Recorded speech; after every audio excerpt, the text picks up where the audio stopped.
Hello dear friend, this is Ashish Charles. Today we are going to discuss second part of BSc second year inorganic chemistry explanation. Question paper है ये BSc second year वाला inorganic chemistry का, तो उसका question paper का explanation हम दे रहे थे। तो फर्स्ट पार्ट में हमने 1 मार्क्स के जो 16 क्वेश्चंस आते हैं उस पर एक्सप्लेनेशन कर लिया था। अब हम 2 मार्क्स वाले क्वेश्चन पे डिस्कशन कर रहे हैं जो कि सेक्शन बी में आता है। तो सेक्शन बी में आपके 7 क्वेश्चन आते हैं 2 मार्क्स के, 2 7 जो 14 मार्क्स का ये क्वेश्चन पेपर आता है। और इसमें साफ साफ आपके एसडीएस यूनिवर्सिटी के एग्ज़ाम में लिखा रहता है आपके पास कि जो आपका सेक्शन बी में जो बी वाले क्वेश्चंस हैं उनको आपको ज़्यादा 6-7 लाइन से ज़्यादा लिखना नहीं है, मतलब बहुत बड़ा क्वेश्चन नहीं लिखना होता है आपको, ये बात का ध्यान रखेंगे। और इसमें अब हम बी वाले पार्ट के क्वेश्चन आंसर्स को डिस्कस करने वाले हैं, शॉर्ट आंसर टाइप क्वेश्चंस। तो पहला क्वेश्चन काफ़ी इंपॉर्टेंट है, अलग टाइप का क्वेश्चन है जो थोड़ा सा कहीं आपको फंसा सकता है, बाकी सब बहुत सिंपल से क्वेश्चन है। तो Y Cu+2 is more than Cu+1, ये क्वेश्चन थोड़ा डिफरेंट टाइप का है, आपको कहीं कन्फ्यूज़न ना करे। आओ सीखें। हमें पता है कॉपर का एटॉमिक नंबर होता है 29, इलेक्ट्रॉनिक कॉन्फ़िगरेशन 4s1 3d10, क्योंकि d10 फुल्ली फिल्ड होता है। वैसे तो 4s2 3d9 होना चाहिए था, बट इसका कॉन्फ़िगरेशन कुछ इस तरीके का होता है। Cu+1 अगर हम बनाएं तो 4s0 और 3d10, d10 full field orbital बन जाएगा। उस हिसाब से Cu+1 स्टेबल होना चाहिए। और अगर हम Cu+2 के लिए जाएं, +2 मतलब उसकी ज़िंदगी से 2 इलेक्ट्रॉन बाहर चले गए, एक यहाँ से एक यहाँ से, तो फिर ये बनेगा 4s0 एंड देन 3d9। तो देखा जाए तो कॉन्फ़िगरेशन के बेसिस पर तो Cu+1 को स्टेबल होना चाहिए था, लेकिन सवाल ये है कि Cu+2 ज़्यादा स्टेबल होता है क्यों। तो यहाँ पर हम बताते हैं। एक्चुअली Cu+2 में यहाँ पर इस क्वेश्चन का आंसर इस तरीके से दिया जाता है कि +1 में 1 प्लस चार्ज है, इसमें +2 में 2 प्लस चार्ज है, तो मोर इलेक्ट्रोपॉजिटिव जो है वो Cu+2 है। और जब Cu+2 मोर इलेक्ट्रोपॉजिटिव होता है तो मोर इलेक्ट्रोपॉजिटिव होने के कारण वाटर के मॉलिक्यूल्स, H2O के मॉलिक्यूल्स इसे चारों तरफ से ज़्यादा घेर पाते हैं, ज़्यादा अट्रैक्शन शो हो पाता है इलेक्ट्रोपॉजिटिव टेंडेंसी के कारण, और ज़्यादा से ज़्यादा हाइड्रेट हो जाता है ये, और जिस वजह से इसकी हाइड्रेशन एनर्जी या हाइड्रेशन एंथैल्पी ज़्यादा होती है। Cu+1 में चार्ज डेंसिटी कम होती है, उसमें चार्ज डेंसिटी या इलेक्ट्रोपॉजिटिव टेंडेंसी ज़्यादा होती है। वाटर मॉलिक्यूल उसे ज़्यादा से ज़्यादा चारों तरफ से घेर लेंगे, तो वाटर के मॉलिक्यूल सॉल्वेंट इसे चारों तरफ से घेर लेंगे, तो ये ज़्यादा स्टेबल कॉम्प्लेक्स बन जाता है एज़ कम्पेयर टू Cu+1। तो इसका answer more due to more hydration energy के कारण या उस पर मोर इलेक्ट्रोपॉजिटिव टेंडेंसी के कारण वो Cu+2 is more stable then Cu+1। तो आप पहले कॉन्फ़िगरेशन वगैरह डिफाइन कर सकते हो चाहो तो, और उसके बाद बेसिकली Cu+2 में आप बता देना कि मोर इलेक्ट्रोपॉजिटिव टेंडेंसी और मोर हाइड्रेशन एनर्जी के कारण वो ज़्यादा स्टेबल चारों तरफ से घिरा रहता है, उसे ब्रेक करना मुश्किल होता है, इसलिए Cu+2 is more stable then Cu+1। दूसरा है why are transition metal compound are coloured. Transition metal मतलब डी ब्लॉक के एलिमेंट कलर्ड आयन बनाते हैं क्यों। तो इसका एक्सप्लेनेशन हम यहाँ आपको दे देते हैं। Answer number 2, D block element shows colour forms coloured ion due to D transition. हम जानते हैं कि डी के डब्बे इस तरीके से होते हैं, 5 डी ऑर्बिटल होते हैं, और CFT क्रिस्टल फील्ड थ्योरी से भी हम जानते हैं कि डी ऑर्बिटल ऐसे ना रह करके ऐसे रहते हैं, या तो ऐसे या तो ऐसे।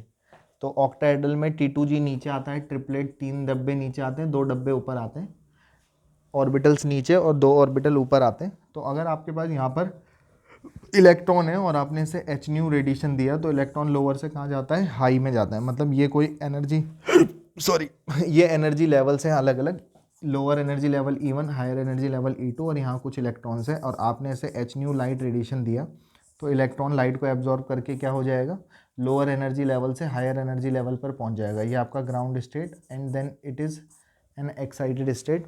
तो ग्राउंड स्टेट से एक्साइटेड स्टेट में पहुँच गया आफ्टर सम टाइम, और इवन बुक में लिखा रहता है 10⁻⁻8 सेकेंड बाद it releases its energy and come back to the ground state. तो फिर ये आपका कुछ ग्राउंड स्टेट को ऐसे प्राप्त कर लेगा।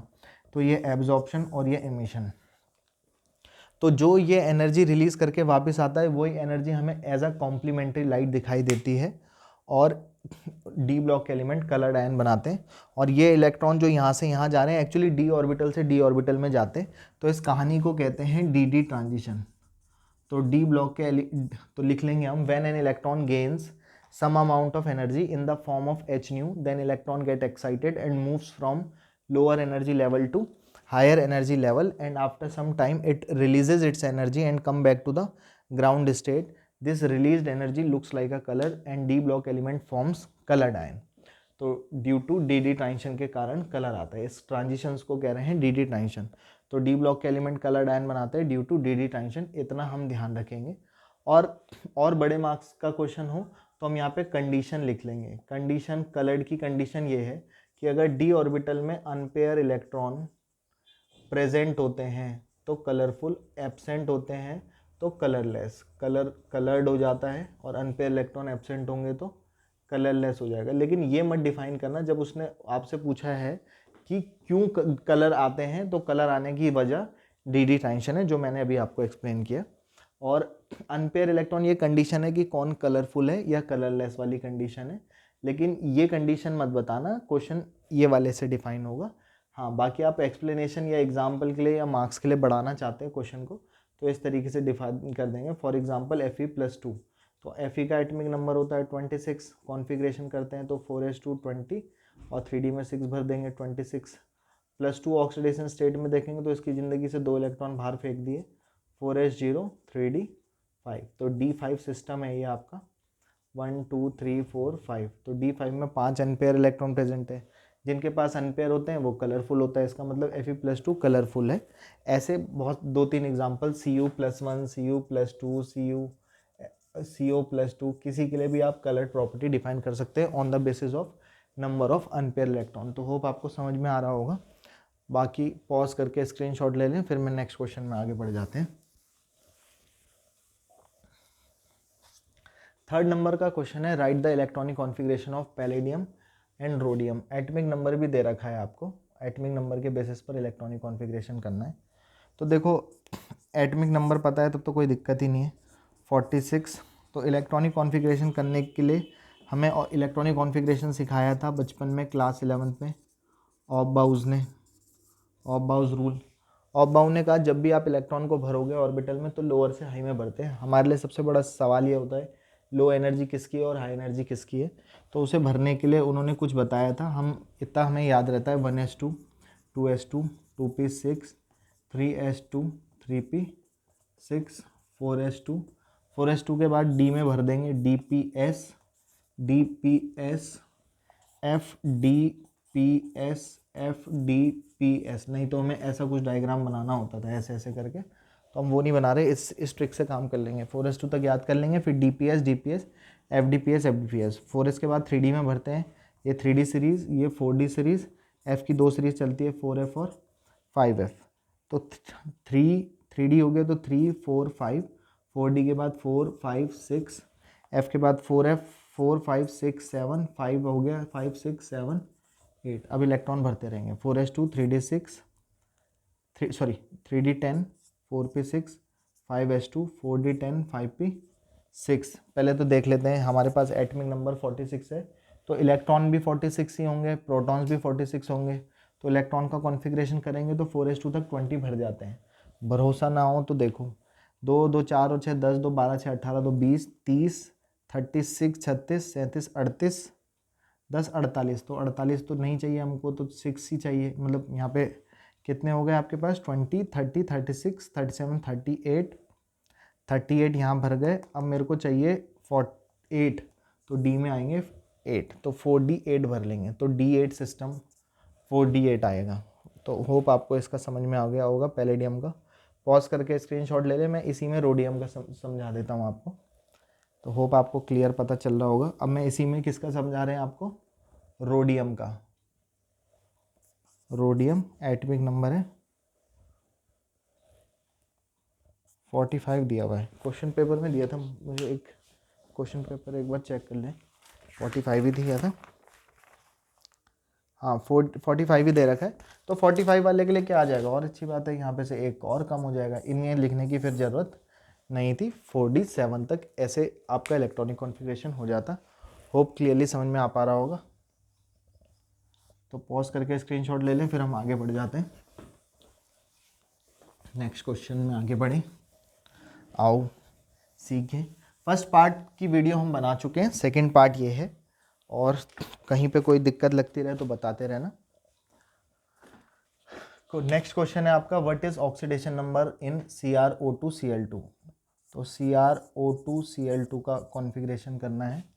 इसका अगर हम करेंगे तो x ऑक्सीजन का होता है -2, -2 2 जा 4 और -1 × 2 -2 = 0, x = आ गया +6, और K2CrO4 का निकालेंगे तो पोटेशियम का +1 होता है, 1 × 2 2, इसका निकालना है x, -2 4 जा 8 = 0, दिस इम्प्लाइज x = 6। तो ऑक्सीडेशन नंबर इसका भी 6 आ गया, और ऑक्सीडेशन नंबर इस वाले कंपाउंड में क्रोमियम का भी 6 आ गया। इनके IUPAC नेम लिखने हैं।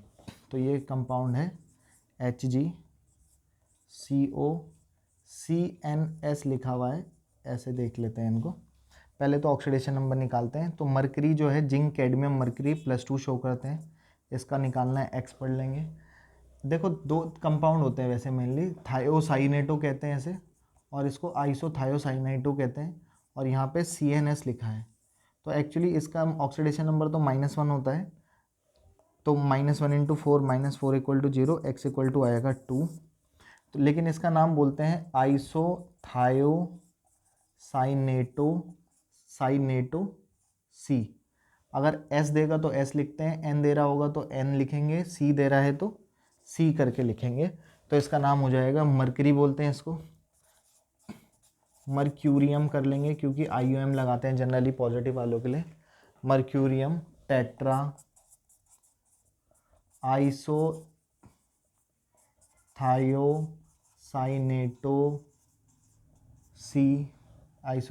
C, कोबाल्ट, मेटल एटम का नाम। IUPAC मैंने पहले वाले पार्ट में भी, वीडियो सेक्शन ए वाले क्वेश्चन में भी बताया था कैसे करना है। कोबाल्ट, और ऑक्सीडेशन नंबर कितना आ रहा है हमारा 2, और कंपाउंड पे कोई चार्ज नहीं है तो ऐसे लिख देंगे। इसका लिखेंगे इस वाले का 1 × 2 2 + x, -1 होता है OH पे, और हाइड्रोक्साइड बोलते हैं इसे, -1 × 4 -4 = 0, x = 4। तो इसका नाम आ जाएगा आपका पोटेशियम टेट्रा हाइड्रोक्सो जिंक। लेकिन पॉजिटिव फील्ड प्रेजेंट होता है तो 8 लगाते हैं, जिंकेट, और ऑक्सीडेशन नंबर आ रहा है हमारा 4। इस क्वेश्चन में कुछ 4 नहीं आ रहा, 2 आ रहा है, क्योंकि सॉल्व करेंगे तो 2 आ रहा होगा। जिंक वैसे भी +2 ही शो करता है, वेरिएबल ऑक्सीडेशन स्टेट शो भी नहीं करता, और जिंक कैडमियम और मरकरी को ट्रांजिशन एलिमेंट भी नहीं माने जाते, सॉल्व करके 2 ही आ रहा है। Next, lanthanoid contraction. Section A वाले पेपर में, उस वाले क्वेश्चन पेपर में मैंने आपको पूरा लेंथेनॉइड सीरीज याद कराया था। तो lanthanum, cerium, praseodymium, neodymium, promethium, samarium, europium, gadolinium, terbium, dysprosium, holmium, erbium, thulium, ytterbium और ल्यूटेटियम, ये चलता है लेंथेनॉइड सीरीज। जब हम ऊपर से नीचे जाते हैं, हेलिने की रूबी से फ्रेंडशिप, पीरियोडिक टेबल में ग्रुप में ऊपर से नीचे जाते हैं तो हाइड्रोजन के लिए एक ऑर्बिट बनती है, लिथियम के लिए 2 और 1 2 8 1। तो नंबर ऑफ शेल्स बढ़ते हैं, जिसकी वजह से रेडियस बढ़ता है। जनरली ऊपर से नीचे आने पे साइज़ बढ़ता है, जबकि लेफ़्ट टू राइट जाते हैं तो साइज़ घटता है। एक्चुअली लेफ़्ट टू राइट जाने पे क्या होता है, जब आप लेफ़्ट टू राइट चलते हो 57 58 59 60, तो एक एक करके एटमिक नंबर बढ़ता है, एक एक करके, ये न्यूक्लियस है, एक एक करके एटमिक नंबर बढ़ रहा है, क्योंकि atomic number = number of electron = number of proton होते हैं। तो एक एक करके इलेक्ट्रॉन बढ़ रहे हैं, एक एक करके प्रोटॉन बढ़ रहे हैं। प्रोटॉन बढ़ने से न्यूक्लियस पे चार्ज बढ़ रहा है, न्यूक्लियस पे चार्ज बढ़ने से इसका इलेक्ट्रॉन के प्रति मोहब्बत बढ़ रही है। उस मोहब्बत के कारण साइज़ धीरे धीरे क्या होता चला जाता है, छोटा होता चला जाता है। तो न्यूक्लियर चार्ज बढ़ने के कारण, लेफ़्ट टू राइट जाने पर न्यूक्लियर चार्ज बढ़ने के कारण साइज़ क्या करता है, डिक्रीज करता है। तो in lanthanoid series from lanthanum to lutetium, atomic radius decreases due to increase in nuclear charge. तो इस इफेक्ट को कहते हैं लेंथेनॉइड कॉन्ट्रैक्शन। अब है define conjugated acid base. Acid base पे मैंने पूरा एक वीडियो बनाया है, पर फिर भी मैं आपको एक्सप्लेन कर लूँ। फिलहाल स्क्रीनशॉट ले लूँ, फिर आगे बढ़ते हैं। फिर भी हम इस एक क्वेश्चन को एसिड बेस वाले के लिए कॉन्जुगेट एसिड बेस बोला है, उसे समझते हैं। तो एसिड बेस को डिफाइन करने के लिए अलग अलग टाइम पर अलग अलग साइंटिस्टों ने अपनी कहानी सुनाई है। Oldest concept Arrhenius, Bronsted Lowry, lux flood, Lewis acid base concept. फिलहाल जो ये क्वेश्चन है कॉन्जुगेट एसिड बेस का, वो है ब्रॉन्स्टेड एसिड बेस थ्योरी पे बेस्ड या ब्रॉन्स्टेड एसिड बेस कॉन्सेप्ट पे बेस्ड। तो ब्रॉन्स्टेड एसिड बेस क्या कहता है? ब्रॉन्स्टेड एसिड बेस ने क्या किया, ब्रॉन्स्टेड के अकॉर्डिंग क्या होता है, जैसे कोई भी एसिड, जो भी चीज़ें जो अपना H+ आयन देती है, कोई भी एसिड अपना H+ आयन देगी तभी एसिड है। जो भी H+ आयन देते हैं, पहली बात तो वो एसिड होते हैं, उन्हें ब्रॉन्स्टेड एसिड कहते हैं। तो ब्रॉन्स्टेड एसिड जो होते हैं, जब वो H+ आयन रिलीज कर लेंगे तो बची हुई स्पीसीज को उसका कॉन्जुगेटेड बेस कहते हैं। और जैसे सपोज HSO4 नेगेटिव है, तो कोई भी जो H+ आयन एक्सेप्ट करते हैं, जैसे ये स्पीसीज H+ आयन को ले रही है, तो ये क्या फॉर्म कर रही है, H2SO4। तो जो भी स्पीसीज H+ आयन को एक्सेप्ट करती है उसे ब्रॉन्स्टेड बेस कहते हैं। तो इसने H+ आयन एक्सेप्ट करने के बाद जो एसिड फॉर्म किया है वो इस बेस का कॉन्जुगेटेड एसिड कहलाता है। तो ये आपका कॉन्जुगेटेड एसिड बेस कॉन्सेप्ट होता है। तो पहले तो इससे पहले आप ब्रॉन्स्टेड एसिड बेस डिफाइन करना, मैंने एक वीडियो में, मैं लिंक डिस्क्रिप्शन में डाल दूंगा, पूरा एसिड बेस सारी कहानी है। कोई जरूरी थोड़ी है ब्रॉन्स्टेड एसिड बेस से रिलेटेड पूछे, वो आर्नियस, लक्स फ्लड कुछ भी पूछ सकता है। तो फिलहाल ब्रॉन्स्टेड एसिड बेस का क्वेश्चन, जब भी कोई स्पीसीज H+ आयन देती है वो एसिड होती है ब्रॉन्स्टेड एसिड। जो H+ आयन लेते हैं उसे ब्रॉन्स्टेड बेस कहते हैं। जब भी कोई एसिड अपना H+ आयन निकालता है तो बची हुई स्पीसीज को उसका कॉन्जुगेटेड बेस। जब भी कोई बेस अपना H+ आयन एक्सेप्ट करने के बाद जो एसिड बनाता है वो एसिड उस बेस के रिस्पेक्ट में कॉन्जुगेटेड एसिड कहलाता है। एक चीज़ और, इससे रिलेटेड एक क्वेश्चन और आ जाता है जो कि अभी तो फिलहाल नहीं पूछा, जो कि आता है रिलेटिव स्ट्रेंथ पर। तो अगर आपका एसिड स्ट्रॉन्ग एसिड है, जैसे HCl अपने आप में एक स्ट्रॉन्ग एसिड होता है, तो उसका जो कॉन्जुगेटेड बेस बनता है वो वीक होता है। ये रिलेटिव स्ट्रेंथ पाई जाती है। अब मुझे ये तो नहीं पता कि एक ब्रॉन्स्टेड बेस स्ट्रॉन्ग है या वीक है, लेकिन हम जानते हैं कि H2SO4 अपने आप में एक स्ट्रॉन्ग एसिड होता है।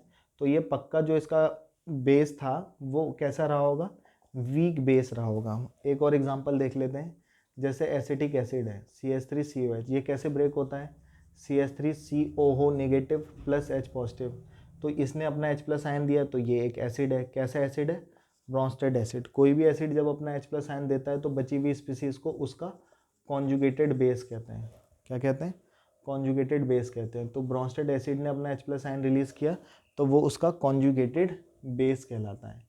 तो ये आपका कॉन्जुगेटेड बेस हो गया, आपका ब्रॉन्स्टेड एसिड के रिस्पेक्ट में कॉन्जुगेटेड बेस। और हम जानते हैं कि एसिटिक एसिड अपने आप में एक वीक एसिड होता है, तो उसका कॉन्जुगेट बेस उसके रिस्पेक्ट में कैसा एसिड होगा, सॉरी हाँ, तो इसका जो कॉन्जुगेटेड बेस है वो कैसा होगा, स्ट्रॉन्ग बेस होगा। वीक के रिस्पेक्ट में स्ट्रॉन्ग, स्ट्रॉन्ग के रिस्पेक्ट में वीक। तो ये आपके 2 मार्क्स वाले 7 क्वेश्चंस डिस्कस करने थे। हम ऑलमोस्ट सभी क्वेश्चन डिस्कस कर चुके हैं। 6-6, 7-7 लाइन से ज़्यादा लिखना नहीं होता, बहुत बड़ा लिखना नहीं होता। तो हम सारे क्वेश्चन को एक्सप्लेन कर चुके हैं।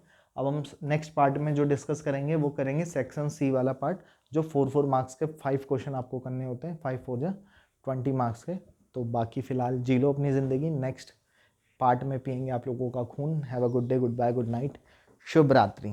बाकी किसी भी डाउट के लिए आप कमेंट करके पूछ सकते हैं। Thank you.